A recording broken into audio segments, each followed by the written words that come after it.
భక్తి టీవీకి మనస్ఫూర్తిగా స్వాగతం. జ్యోతిష్యం, వాస్తు, భక్తి పాటలు మరియు పూజల గురించిన విశ్లేషణల కోసం మీ ఏకైక ఆధ్యాత్మిక గమ్యస్థానమిదే. ఈరోజు మనం ఈ అద్భుతమైన జ్యోతిష ప్రయాణాన్ని మొదలుపెట్టే ముందు ఒక చిన్న విన్నపం. మీరు మా ఛానల్కు కొత్తగా వచ్చి ఉంటే దయచేసి వెంటనే సబ్స్క్రైబ్ బటన్ను నొక్కండి. మీరు ఇప్పటికే మీ భక్తి టీవీ కుటుంబంలో సభ్యులైతే మీ నక్షత్రం, పాదం వివరాలను మర్చిపోకుండా కామెంట్స్లో పంచుకోండి. మన మధ్య ఈ సంభాషణ కొనసాగుతూనే ఉండాలి.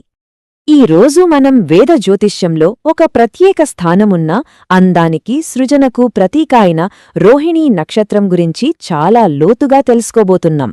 ఈ నక్షత్రం కేవలం ఒకటే అయినా అందులో జన్మించిన వారి జీవితాలు 4 విభిన్నమైన మార్గాలలో ఎలా సాగుతాయో, ఆ రహస్యాలు ఏమిటో ఇప్పుడు మనం విశ్లేషించుకుందాం.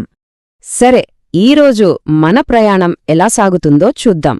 ముందుగా రోహిణీ నక్షత్రం అంటే ఏమిటి, దాని అసలైన శక్తి ఏమిటి అనే విషయాలు తెలుసుకుంటాం. ఆ తర్వాత ఒక్కొక్క పాదం గురించి వివరంగా చూద్దాం. మొదటి పాదం మిమ్మల్ని నాయకుడిగా ఎలా తీర్చిదిద్దుతుంది, రెండవ పాదం ఆచరణాత్మక ఆలోచనాపరుడిగా ఎలా మారుస్తుంది, మూడవ పాదం కళాకారుడిగా, 4వ పాదం సంరక్షకుడిగా ఎలా నిలబెడుతుంది. ఇవన్నీ చర్చించుకున్నాక చివరగా రోహిణీ జాతకులు తమ జీవితాన్ని మరింత మెరుగుపరుచుకోవడానికి పాటించాల్సిన కొన్ని శక్తివంతమైన పరిహారాలను కూడా తెలుసుకుందాం. ఇక మన ప్రయాణాన్ని ప్రారంభిద్దాం. మన మొదటి అంశం రోహిణి, ఆరోహణ నక్షత్రం. సంస్కృతంలో రోహిణి అంటే ఎర్రనిది అని అర్థం. ఈ ఎరుపు రంగు ఎదుగుదలకు, అభివృద్ధికి, చైతన్యానికి ప్రతీక. అంటే ఈ నక్షత్రం యొక్క మూల స్వభావమే నిరంతరం ఎదగడం. ఇప్పుడు ఈ నక్షత్రం వెనుక ఉన్న ఆ శక్తి ఏమిటో, దాని స్వభావం ఎలాంటిదో మరింత లోతుగా పరిశీలిద్దాం. రోహిణీ నక్షత్రం వెనుక ఉన్న శక్తులను మనం అర్థం చేసుకోవాలి. దీనికి అధిపతి మన మనస్సును, భావోద్వేగాలను శాసించే చంద్రుడు. అందుకే వీరు చాలా సున్నిత మనస్కులు. ఇక అధిదేవతెవరో తెలుసా? సాక్షాత్తు సృష్టికర్త అయిన బ్రహ్మదేవుడు.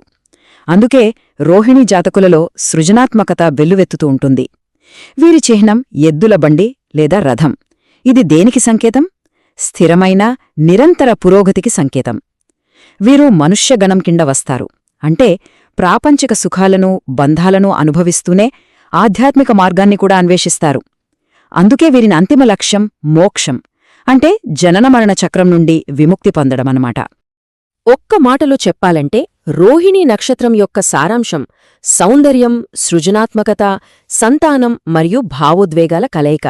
ఇది ఒక సున్నితమైన, ఎదుగుదలను ప్రోత్సహించే శక్తి. జ్యోతిష్య చక్రంలో శుక్రుడు అధిపతిగా ఉండే వృషభ రాశిలో 10 డిగ్రీల నుండి 23.20 డిగ్రీల వరకు ఈ నక్షత్రం విస్తరించుంటుంది. దీనివల్ల ఏమవుతుందంటే చంద్రుడి భావోద్వేగాలకు శుక్రుడి సౌందర్యం, లగ్జరీల ప్రభావం కూడా తోడవుతుంది. అందుకే వీరు అందాన్ని, సౌకర్యాన్ని ఎక్కువగా ఇష్టపడతారు. సరే, మరి ఈ రోహిణీ నక్షత్ర జాతకులు చూడ్టానికి, మాట్లాడటానికి ఎలా ఉంటారు? వీరి కళ్లలో ఒక ప్రత్యేకమైన అయస్కాంత శక్తి ఉంటుంది. ఎదుటివారిని ఇట్టే ఆకర్షిస్తాయి. వీరి మాటలు తేనె పూసినట్లు ఎంతో మధురంగా ఉంటాయి. పైకి సున్నితంగా కనిపించినా లోపల సంకల్పం మాత్రం వజ్రంలా చాలా దృఢంగా ఉంటుంది. కలలన్నా, సౌకర్యవంతమైన జీవితమన్నా వీరికి ప్రాణం. కుటుంబం పట్ల వీరికున్న ప్రేమ, బాధ్యత అపారం. అందుకే వీరు నమ్మకమైన భాగస్వాములుగా, ఆదర్శ తల్లిదండ్రులుగా పేరు తెచ్చుకుంటారు. ఒక ఆసక్తికరమైన విషయమేమిటంటే వీరు జీవితంలో అసలైన, స్థిరమైన ఎదుగుదల తరచుగా 28 లేదా 32 సంవత్సరాల తర్వాత మొదలవుతుంది. ఎందుకంటే అప్పటికే వీరిని నడిపించే చంద్రుడి శక్తి పూర్తి పరిపక్వతకు చేరుకుంటుంది. ఇక మనం అసలు విశ్లేషణలోకి అడుగుపెడుతున్నాం. రోహిణీ నక్షత్రంలోని 4 పాదాల గురించి ఒక్కొక్కటిగా తెలుసుకుందాం. మొదటిది మొదటి పాదం, ఆశయాలతో కూడిన నాయకుడు. పేర్లోనే ఉంది, ఇది అభిరుచి, పట్టుదల మరియు కార్యసాధనకు సంబంధించిన మార్గం. ఈ పాదంలో జన్మించినవారు చాలా శక్తివంతంగా, డైనమిక్గా ఉంటారు. ఈ మొదటి పాదం యొక్క జ్యోతిష్ పునాదిని చూస్తే దీని నవాంశ మేషరాశి. మేషానికి అధిపతి ఎవరో తెలుసా? శక్తికి, ధైర్యానికి, దూకుడుకు కారకుడైన కుజుడు. రోహిణి యొక్క సున్నితత్వానికి కుజుడి యొక్క దూకుడు తోడవడం వల్ల వీరిలో ఒక విధమైన తొందర ఉంటుంది. ఫలితాలు వెంటనే కావాలి, ఇప్పుడే కావాలి అనే తత్వం వీరిది. వీరిలో శక్తి, అభిరుచి మరియు కాస్త మొండితనం కలగలిసి ఉంటాయన్నమాట. మొదటి పాదం వారి వ్యక్తిత్వాన్ని మనం నిశితంగా పరిశీలిస్తే వీరిలో బలమైన ఆశయం, కొండంత ఆత్మవిశ్వాసముంటాయి. ఎక్కడికి వెళ్ళినా నాయకత్వం వహించాలనే తపన ఉంటుంది. మాట ఇస్తే తప్పరు. బాధ్యతలను చక్కగా నిర్వర్తిస్తారు. ముఖ్యంగా వ్యాపార విషయాలలో వీరి మాటకారితనం బాగా ఉపయోగపడుతుంది. అయితే కొన్ని బలహీనతలు కూడా ఉన్నాయి. కుజుడి ప్రభావం వల్ల వీరు ఎక్కువగా ప్రాపంచిక సుఖాల పట్ల ఆకర్షితులవుతారు. కొన్నిసార్లు అసూయ, అతిసున్నితత్వం వీరిని ఇబ్బంది పెడతాయి. తమ లక్ష్యాన్ని సాధించే క్రమంలో ఇతరుల భావాలను, ఇబ్బందులను అంతగా పట్టించుకోకపోవచ్చు. మరి వీరి జీవిత మార్గం ఎలా ఉంటుంది? ఉద్యోగంలో అయినా వ్యాపారంలో అయినా ఎక్కడ పోటీ ఎక్కువగా ఉంటుందో అంటే రాజకీయాలు, క్రీడలు, మేనేజ్మెంట్ వంటి చోట్ల వీరు విజృంభిస్తారు. విద్యార్థులుగా ఉన్నప్పుడు వీరి ఏకాగ్రత, అమోహం లక్ష్యం మీద నుండి అస్సలు పక్కకు దృష్టి మరల్చరు. ఇక ఈ పాదంలో జన్మించిన మహిళల విషయానికొస్తే వీరు ఇంటిని అందంగా తీర్చిదిద్దుతూనే బయట తమ ఆశయాలను కూడా సాధిస్తారు. వీరు పుట్టుకతోనే నాయకులు. కుటుంబంలోగాని సమాజంలోగాని తమదైన ముద్ర వేస్తారు. ఇప్పుడు మొదటి పాదం యొక్క ఆవేశం, అభిరుచి నుండి రెండవ పాదం యొక్క స్థిరత్వం, వాస్తవికత వైపు ప్రయాణిద్దాం. రెండవ పాదం ఆచరణాత్మక ఆలోచనాపరుడు. ఈ మార్గం సమృద్ధి, స్థిరత్వం మరియు భౌతిక భద్రతకు అత్యధిక ప్రాధాన్యత ఇస్తుంది. వీరు గాలిలో మేడలు కట్టరు, చాలా వాస్తవికంగా ఆలోచిస్తారు. ఈ పాదం వృషభ రాశిలో 13.20 డిగ్రీల నుండి 16.40 డిగ్రీల వరకు ఉంటుంది. దీని నవాంశ రాశి కూడా వృషభమే. అధిపతి శుక్రుడు. ఇక్కడే ఒక విశేషముంది. రాశి, నవాంశ రెండూ ఒకటే అవడం వల్ల వీరికి వర్గోత్తమ బలం లభిస్తోంది. అంటే వీరి లక్షణాలు చాలా స్థిరంగా, బలంగా ఉంటాయన్నమాట.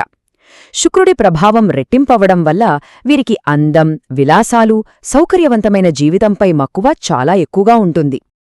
వీరి వ్యక్తిత్వాన్ని చూస్తే వీరు చాలా కష్టపడి పనిచేసే తత్వం కలవారు. ప్రతిదీ ఒక పద్ధతి ప్రకారం క్రమశిక్షణతో చేస్తారు. వీరికి కళ్లల పట్ల, సౌందర్యం పట్ల మంచి అవగాహన ఉంటుంది. సేవాభావం కూడా ఎక్కువే. అయితే బయటకు కాస్త గంభీరంగా, విమర్శనాత్మకంగా కనిపించవచ్చు. కాని వారి మనసు చాలా సున్నితమైనది. కొన్నిసార్లు ఒకే విషయాన్ని అతిగా ఆలోచించడం వల్ల తమ భావాలను బయటపెట్టడానికి ఇబ్బంది పడతారు. సంబంధాలలో తమ భాగస్వామిపై ఎక్కువగా ఆధారపడే గుణం కూడా వీరిలో ఉంటుంది. ఇక వీరి జీవిత మార్గాన్ని పరిశీలిస్తే వీరు డబ్బుతో ముడిపడి ఉన్న రంగాల్లో బాగా రాణిస్తారు.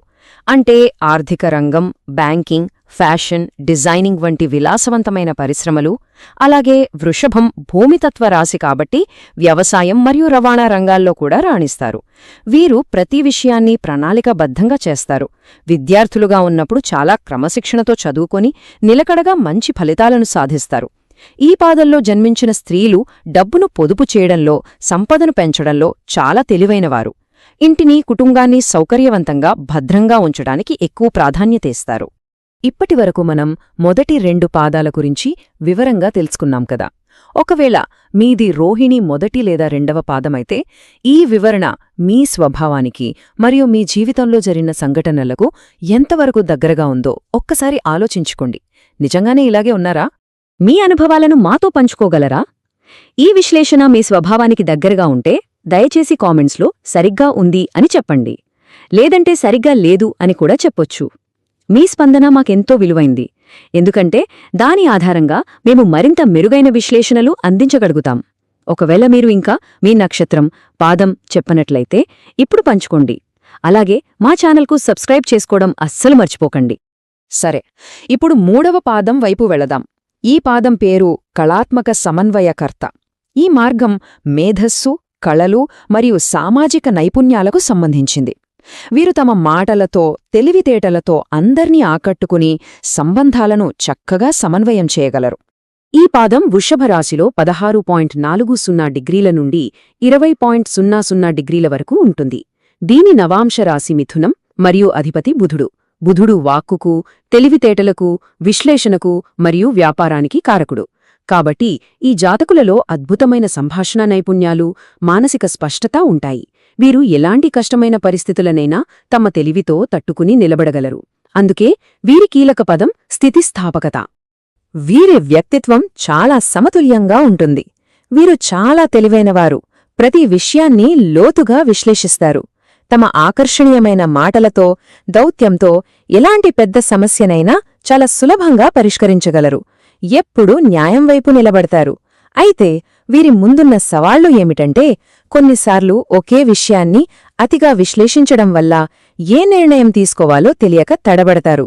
అలాగే బంధాలలో ఎక్కువగా ఆధారపడటం, ఇతరులలోని లోపాలను సులభంగా విమర్శించడం వంటి లక్షణాల పట్ల వీరు కాస్త జాగ్రత్తగా ఉండాలి. వీరి జీవిత మార్గం ఎక్కువగా వీరి మాటలతోనే ముడిపడి ఉంటుంది. అందుకే మీడియా, జర్నలిజం, రచన, న్యాయశాస్త్రం వంటి రంగాల్లో వీరు అద్భుతంగా రాణిస్తారు. ఇతరులకు సలహాలు ఇవ్వడంలో, కౌన్సిలింగ్ ఇవ్వడంలో వీరు సిద్ధహస్తులు. వ్యాపారంలో కూడా ఒంటరిగా కాకుండా భాగస్వామ్యాలతో ముందుకు వెళ్లడం వీరికి బాగా కలిసి వస్తుంది. విద్యార్థులుగా అద్భుతమైన ప్రతిభ కనబరుస్తారు. పరిశోధనలలో రాణిస్తారు. ఈ పాదంలో జన్మించిన మహిళలు సమాజానికి గొప్ప సలహాదారులుగా, ఉపాధ్యాయులుగా నిలుస్తారు. ఎందుకంటే సంబంధాలను సామరస్యంగా నిలబట్టడం వీరికి వెన్నతో పుట్టిన విద్య. ఇప్పుడు మనం చివరిదైన 4వ పాదం విశ్లేషణకు వచ్చాం. ఈ పాదం పేరు సహజమైన సంరక్షకుడు. ఇది లోతైన భావోద్వేగాలు, అంతర్దృష్టి మరియు ఇతరుల పట్ల శ్రద్ధ, సంరక్షణ చూపించడానికి సంబంధించిన మార్గం. ఈ పాదం రోహిణీ నక్షత్రం యొక్క హృదయం లాంటిది. ఈ పాదం వృషభ రాశిలో 20.00 డిగ్రీల నుండి 23.20 డిగ్రీల వరకు ఉంటుంది. దీని నవాంశ రాశి కర్కాటకం మరియు అధిపతి చంద్రుడు. ఇక్కడ గమనించాల్సిన విషయమేమిటంటే, రోహిణి నక్షత్రానికి అధిపతి చంద్రుడే. అలాగే 4వ పాదం నవాంశ అధిపతి కూడా చంద్రుడే. అందువల్ల రోహిణీ నక్షత్రం యొక్క మొత్తం 4 పాదాలలోకెల్లా ఇదే అత్యంత భావోద్వేగపూరితమైన, సున్నితమైన పాదం. వీరి జీవితంలో సౌకర్యం, భద్రత చాలా ముఖ్యమైన పాత్ర పోషిస్తాయి. వీరి వ్యక్తిత్వాన్ని చూస్తే వీరు చాలా సున్నితమైన మనస్తత్వం కలవారు. ఇతరుల బాధలను తమ బాధగా భావించి సులభంగా అర్థం చేసుకుంటారు. సంరక్షించే గుణం, శ్రద్ధ చూపడం వీరి సహజ లక్షణాలు. పరిశోధన చేయగల సామర్థ్యం ఉంటుంది. కుటుంబంతో చాలా బలమైన అనుబంధాన్ని ఏర్పరచుకుంటారు. అయితే వీరి బలహీనత ఏమిటంటే, చంద్రుడి ప్రభావం అధికంగా ఉండటం వల్ల కొన్నిసార్లు భావోద్వేగాలలో ఎక్కువగా మునిగిపోతారు. మానసిక స్థితి తరచుగా మారుతూ ఉంటుంది. అంటే మూడ్ స్వింగ్స్ ఎక్కువ. ప్రేమించిన వారి పట్ల కాస్తంత పొసెసివ్గా ఉంటారు. మరియు తమ సొంత భావోద్వేగాలలో అదుపు చేసుకోవడం వీరికి ఒక పెద్ద సవాలుగా ఉంటుంది. వీరి జీవిత మార్గం సేవ, సంరక్షణ చుట్టూ తిరుగుతుంది. ఇతరులకు సహాయం చేసే వృత్తులలో వీరు బాగా రాణిస్తారు. వీరు అద్భుతమైన మానసిక నిపుణులుగా, వైద్యులుగా లేదా పోలీసు, ఆర్మీ వంటి రక్షణ రంగంలో స్థిరపడతారు. విద్యార్థులుగా ఉన్నప్పుడు విషయాలను చాలా సులభంగా గ్రహిస్తారు. కాని పరీక్షల ఒత్తిడిని తట్టుకోవడానికి వీరికి కొంచెం అదనపు మద్దతు, ప్రోత్సాహం అవసరం. ఇక ఈ పాదంలో జన్మించిన మహిళలకు వారి కుటుంబమే వారి ప్రపంచం. తమ భర్త, పిల్లలకు భావోద్వేగ భద్రతను అందించడమే తమ జీవిత పరమావధిగా భావిస్తారు. సరే, ఇప్పుడు మనం ఈ విశ్లేషణలో చివరి, అత్యంత ముఖ్యమైన విభాగానికి వచ్చాం. రోహిణి నక్షత్రంలోని 4 పాదాల గురించి తెలుసుకున్నాం. ఇప్పుడు ఈ జాతకులు తమ జీవితంలోని సవాళ్లను అధిగమించి తమ బలాలను పెంచుకోవడానికి ఆచరించాల్సిన కొన్ని సులభమైన, శక్తివంతమైన ఆధ్యాత్మిక పరిహారాల గురించి తెలుసుకుందాం. ఈ పరిహారాలు వీరిని నడిపించే చంద్రుడి శక్తిని అనుకూలంగా మార్చడానికి ఎంతగానో సహాయపడతాయి. ఇక్కడ కొన్ని చాలా శక్తివంతమైన పరిహారాలు ఉన్నాయి. రోజూ నక్షత్ర బీజ మంత్రాన్ని జపించడం వల్ల మీ చుట్టూ ఒక పాజిటివ్ వైబ్రేషన్ ఏర్పడుతుంది. రోహిణీకి ఎర్ర ఆవు అని పేరు కాబట్టి గోసేవ చేయడం వల్ల విశేష ఫలితాలు కలుగుతాయి. అలాగే సృష్టికర్త బ్రహ్మ కాబట్టి సృజనాత్మక పనులు చేసే శిల్పులకు, కళాకారులకు సహాయం చేయడం మంచిది. చంద్రుడికి ప్రీతిపాత్రమైన తెలుపు రంగు దుస్తులు ధరించడం, నెయ్యి వంటి విధానం చేయడం, ఉత్తరేణి వేరును ఒక తాయెత్తులా ధరించడం వల్ల ప్రతికూల శక్తులు దూరమవుతాయి. ఇదిగోండి, ఇదే ఆ శక్తివంతమైన రోహిణీ నక్షత్ర బీజమంత్రం. ఓం హ్రీం ఓం లురోం. ఈ మంత్రాన్ని ప్రతిరోజు ఉదయం స్నానం చేశాక ప్రశాంతమైన ప్రదేశంలో కూర్చుని కనీసం 108 సార్లు జపించడం వల్ల ఉత్తమ ఫలితాలు కలుగుతాయి. ఇది మీ మనసును ప్రశాంతంగా ఉంచి మీలోని సానుకూల శక్తిని పెంపొందిస్తుంది. రోహిణీ జాతకులకు అత్యంత శుభప్రదమైన రత్నం ముత్యం. ఇది చంద్రుడికి ప్రతీక. సరైన ముత్యాన్ని వెండి ఉంగరంలో చిటికెన వేలుకు సోమవారం రోజున ధరించడం వల్ల చంద్రుడి పూర్తి అనుగ్రహం లభిస్తుంది. ఇది మనస్సును అలల మాదిరిగా కాకుండా నిశ్చలంగా ఉంచుతుంది, భావోద్వేగాలను అదుపులో ఉంచుతుంది మరియు జీవితంలో శ్రేయస్సును కలిగిస్తుంది. ఒక ముఖ్యమైన విషయాన్ని మీరు గుర్తుంచుకోవాలి. వేద జ్యోతిష్యం ప్రకారం రోహిణి ఒక గండమూల నక్షత్రం. అంటే ఈ నక్షత్రంలో జన్మించడం వల్ల కొన్ని సవాళ్లు ఎదురుకావచ్చని ఒక నమ్మకం. దీని గురించి భయపడాల్సిన అవసరం లేదు. అందువల్ల ఈ నక్షత్రంలో శిశువు జన్మించిన 27వ రోజున నక్షత్రశాంతి హోమం చేయిస్తే ఏవైనా దోషాలు ఉన్నా అవి శాంతించి శిశువు భవిష్యత్తు ఉజ్వలంగా నిరాటంకంగా సాగుతుంది. కాబట్టి ఈరోజు మనం చూసినట్లుగా ఒకే రోహిణి నక్షత్రంలోని 4 పాదాలు జీవితంలోని 4 విభిన్నమైన మార్గాలను సూచిస్తాయి. మొదటి పాదం విజయం, అధికారం కోసం ప్రయత్నిస్తే 2వ పాదం స్థిరత్వం, భద్రతను నిర్మిస్తుంది. 3వ పాదం మాటలతో, తెలివితో, సామరస్యంలో వృద్ధి చెందితే 4వ పాదం ప్రేమతో, భావోద్వేగ బంధాలతో ఇతరులను సంరక్షిస్తుంది. ఇప్పుడు మీ వంతు. మీది ఏ పాదమో తెలుసుకుని ఆ పాదం యొక్క బలాలు, బలహీనతలను అర్థం చేసుకుని ఆ ప్రయాణాన్ని ఎలా స్వీకరించాలో ఆలోచించాలి. మీ జీవిత మార్గం వెనుక ఉన్న దైవిక ఉద్దేశ్యమేమిటో అర్థం చేసుకోవడానికి ప్రయత్నించాలి. ఈ జ్ఞానం మీకు సరైన దిశానిర్దేశం చేస్తుంది. ఈ విశ్లేషణ మీకు నచ్చిందని, ఉపయోగపడిందని ఆశిస్తున్నాను. నచ్చినట్లయితే ఈ జ్ఞానాన్ని మీ స్నేహితులు, కుటుంబ సభ్యులతో పంచుకోండి. మా ఛానల్కు తప్పకుండా లైక్ చేసి సబ్స్క్రైబ్ చేసుకోండి. మర్చిపోకుండా మీ నక్షత్రం, పాదం వివరాలను కామెంట్స్ రూపంలో తెలియజేయండి. మీ మద్దతుతో ఇలాంటి మరిన్ని లోతైన విశ్లేషణలు మీ ముందుకు తీసుకువస్తాం. సర్వే జనా సుఖి.